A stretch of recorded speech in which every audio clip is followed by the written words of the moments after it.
క్రైస్తవ సమాజానికి praise the lord. IG గారికి ప్రవీణ్ గారు లేఖ రాశారు. ఆ లేఖ ఏమిటో చదువుకుందాం. మనం చదువుకునే ముందు ఐజీ గారితో మాట్లాడదాం.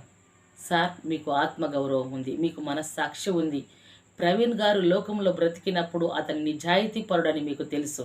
అతని మరణము హత్య అని మీకు తెలుసు. మీకు తెలిసి కూడా మీ చేతుల ద్వారా మీరు రాంగ్ రిపోర్ట్ ఇచ్చారు. మీరు దేనికి భయపడ్డారు సార్? దేనికి లొంగిపోయారు సార్? మీ ఆత్మ గౌరవాన్ని ఎందుకు చంపుకున్నారు సార్? ఒకసారి మీరున్న డ్యూటీని మర్చిపోయి తన కుటుంబాన్ని జ్ఞాపకం చేసుకోండి. ప్రవీణ్ గారు చేస్తున్న ఆ మేలులైన కార్యములను జ్ఞాపకం చేసుకోండి. అనాథ పిల్లల్ని పోషించడము, పేదవారిని ఆదరించడము, అటువంటి చేస్తున్న ప్రతి కార్యక్రమం దగ్గర పోలీస్ డిపార్ట్మెంట్ ఫస్ట్ ఉంటుంది కదా సార్. మరి మీరెందుకు ఈ విధంగా చేశారు? కానీ ప్రవీణ్ గారు మీకు రాసే లేఖ, సార్, నేనున్నప్పుడు మీరు నన్ను అన్ని విధాలా చూశారు, కానీ మీరు ఇచ్చిన రిపోర్ట్ను బట్టి నేను మిమ్మల్ని క్షమిస్తున్నాను. మీరు చేతితో రిపోర్ట్ ఇచ్చారు, నోటితో నాకు ఇచ్చిన రిపోర్ట్ను బట్టి మీరు పశ్చాత్తాపడే దినం వస్తుంది. అది నా యేసుక్రీస్తు వారిని కలుగజేస్తున్నారని మీకు ప్రవీణ్ గారు రాసిన లేఖ. ఈ లేఖను బట్టి మీరు ఒకరోజు పశ్చాత్తాపడతారు. తప్పకుండా మీరు పశ్చాత్తాపడతారు సార్.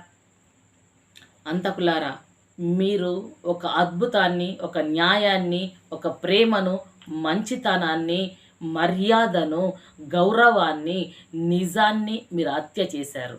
మీరు హత్య చేసిన కొన్ని గంటలు మాత్రమే మీరు సంతోషంగా ఉన్నారు.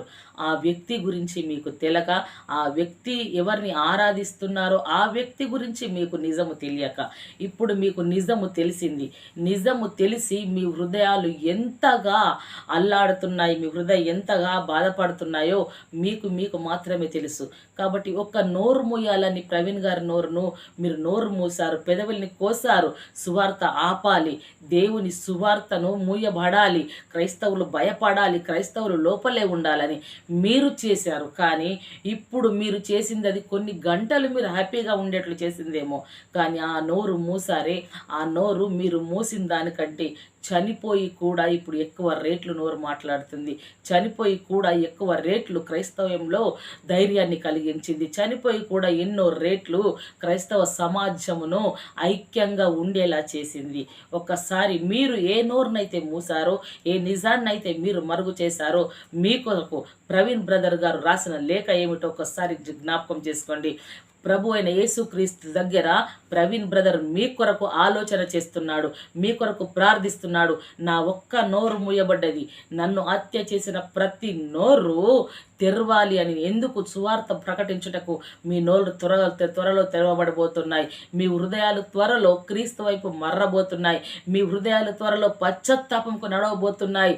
క్రీస్తు ప్రభుల వారి సేవకులను చంపినప్పుడు, దేవుడి విశ్వాసులను చంపిన పౌలు భక్తుడు సౌలుగా ఉన్నప్పుడు దేవుడు పౌలుగా మార్చాడు. మీరు కూడా ఒక భక్తుని హత్య చేశారు కదా, మిమ్మల్ని కూడా రేపు దేవుడు క్రీస్తు బిడ్డలుగా మార్చబోతున్నాడు.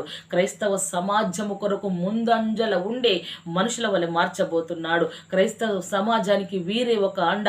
ఒక్క ప్రవీణ్ పోతే ఇటువంటి ప్రవీణ్లను ఎందరినో లేపారు అన్నటకు, మీరే లేపుటకు దేవుడు మిమ్మల్ని ముందుంచబోతున్నాడు. ఇన్ని విధాలుగా ఎందుకు ప్రేమ లేక మీకు రాస్తున్నాడో తెలుసా? ప్రవీణ్ సౌలు భక్తుడు పౌలుగా మార్చబడిన తర్వాత అతసాక్షిగా మార్చబడ్డాడు. మీరు ఇప్పుడు ప్రవీణ్ బ్రదర్ని చంపారు, కానీ మీ మనస్సులు పశ్చాత్తాపంలోకి నడిపించినప్పుడు మీరే క్రీస్తు మొదటి సువార్థికులు అవుతారు. క్రీస్తుకు ఈ తరము వారి సువార్థికులను లేపుటకు క్రీస్తు మీకు పశ్చాత్తాపం కలిగిస్తాడు. ఎందుకో తెలుసా? మీరు నిజాన్ని పలుకుటకు, మీరు సత్యాన్ని బోధించుటకు. ప్రవీణ్ పగడల గారి స్థానములో మీరు నిలబడి సువార్త బోధించేటట్లు యేసుక్రీస్తు ప్రభుల వారు మీ హృదయాలలో బలమైన పశ్చాత్తాపం పుట్టిస్తాడు. ఆ పశ్చాత్తాపం యేసుక్రీస్తుల ప్రభుల వారు మీ హృదయాల్లో పుట్టించినప్పుడు చేతులతో చేసిన హత్యను నోటితో సమాజంలందరిలో మీరు ఒప్పుకుంటారు. ఒప్పుకున్న సమయంలో క్రీస్తును ప్రకటిస్తారు. ఇది సత్యం. ఇది ప్రవీణ్ బ్రదరు యేసుక్రీస్తు ప్రభుల వారి దగ్గర నుండి, అక్కడ నుండి ఉండి మీకు రాస్తున్న లేఖ. ప్రవీణ్ బ్రదర్ వారి కుటుంబము అందరు మిమ్మల్ని క్షమించారు కాబట్టి మీకు రాస్తున్న లేఖ ఇది. జాగ్రత్తగా మీరు ఒక్కసారి ఆలోచించండి. మరొక విషయానికి వస్తే, పండ్ల పార్వతి గారిని ఒక్కసారి ప్రత్యేకంగా పలకరిస్తున్నాను నేను. పార్వతి గారు, పండ్ల పార్వతి గారు, ఎందుకో తెలుసా? మీరు ఏమన్నారంటే, మేము అందుకనే కరోనా వైరస్లా విస్తరిస్తున్నాము అన్నావు. కరోనా వైరస్ ఏంటి? మీరు ఎలా విస్తరిస్తున్నారు?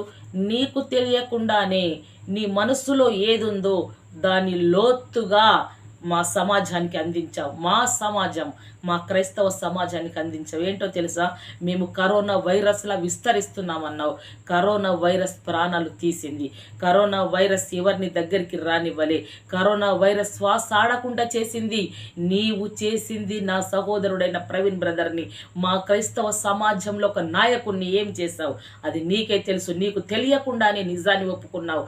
నువ్వు చెప్తే చెప్పకూడదు అనుకున్నావు, నువ్వు చెప్పావు. ఎందుకంటే నీ గుండెల రెండి ఉన్నది, నువ్వు పలికి ఉన్నావు. జాగ్రత్త. ఆ నోరుతో ఆ గుండెలలో ఎలా ఎగతాళి చేస్తున్నావో, ఒక రోజు ఒక నిజాన్ని, సత్యాన్ని నేను చంపానే, నేను ఈ విధంగా మాట్లాడాలని ఆ నోరుకు నువ్వు తాళం వేసుకుంటావు. నీ హృదయంలో పశ్చాత్తాపం కలిగి ఉంటుంది. ఇది దేని ద్వారానో తెలుసా? ప్రవీణ్ గారు ఈ లోకంలో ఉంటున్నప్పుడు పరలోక రాజ్య సువార్త కొరకు ఏ విధంగా అతను ప్రకటించాడో, అతను బోధించాడో ఆ పెదవులను అతను బ్రతికున్నప్పుడు కూడా నువ్వు అనేక మార్లు నువ్వు వెక్కిరించావు. కానీ ప్రభు వాక్యం సెలవిస్తుంది హెబ్రీ గ్రంథంలో, నా తోటి సహోదరులారా ఒక్కసారి జ్ఞాపకం చేసుకోండి. ఏబేలు కహీను కంటే శ్రేష్టమైన బలి దేవుడికి అర్పించినప్పుడు అతడు సహించలేక చంపాడు. ఈ మతోన్మాదులు కూడా ప్రతి ఒక్కరు అతన్ని తట్టుకోలేక ఆ ఒక్క యువకుణ్ణి ఎదుర్కోలేక, ధైర్యం లేక వీరు చాటున వెళ్ళి హతమార్చారు. చాటున వెళ్ళి వీరు హతమార్చారు. కానీ అతని రక్తము, ఏబేలు రక్తము దేవునికి ముర్రపోయినట్లు ఈ ప్రవీణ్ బ్రదర్ గారి రక్తము దేవునికి ముర్రపోయింది. కాబట్టి అతడు మృతి పొందుచు బ్రతికుచుండెను, మృతి పొందియు బ్రతికుచుండెను. ఎక్కడ? హెబ్రీ గ్రంథం 11వ అధ్యాయం 4వ వచనంలో ఉంటుంది. 4-5 వచనాల్లో చూసినట్లయితే అతను మృతి పొందియు బ్రతుకుచుండెను. అంటే చనిపోయిన క్రైస్తవుడికి చావు లేదు. క్రైస్తవుడు సమాధి చేయబడినను క్రైస్తవుడు జీవిస్తూనే ఉంటాడు.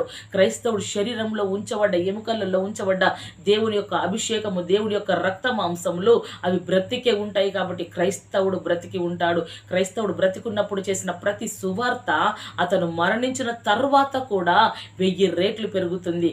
ప్రవీణ్ బ్రదర్ అంటే తెలియని సమాజం ఉంది. కానీ ఈ దినం అతని మరణము ద్వారా అనేక ప్రజలకు క్రీస్తు ద్వారా అతను చెప్పిన ధైర్యము, అతను చెప్పిన హృదయ భారము అదంతా ఈ ప్రజలకు ఎలాంటి హృదయంలో ఒక ధైర్యాన్ని కలిగిస్తుంది. క్రీస్తు కొరకు బ్రతకాలని తపనను పుట్టిస్తుంది. నిలబడితే క్రీస్తు కొరకు ఈ విధంగా నిలబడాలని యువతరములో ఒక బలమైన విత్తనాన్ని నాటింది. యువతరము లేస్తే ఈ విధంగా లేవాలని తల్లిదండ్రులు ప్రార్థించే విధంగా లేపింది. ఇదంతా ఎలా జరిగింది? అతడు మృతి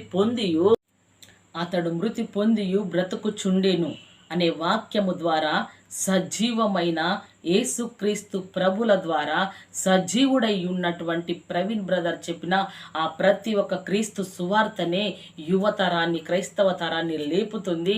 ఆ క్రైస్తవ యుగము ఒక తరము కాదు, ఒక యుగము కాదు.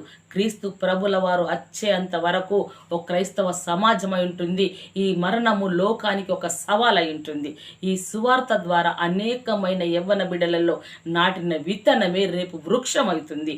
ఇది తప్పకుండా నెరవేరుతుంది. ఇటు మాటలు దేవుడు మన నిమిత్తం దీవించునుగాక. ఆమేన్. Praise the lord.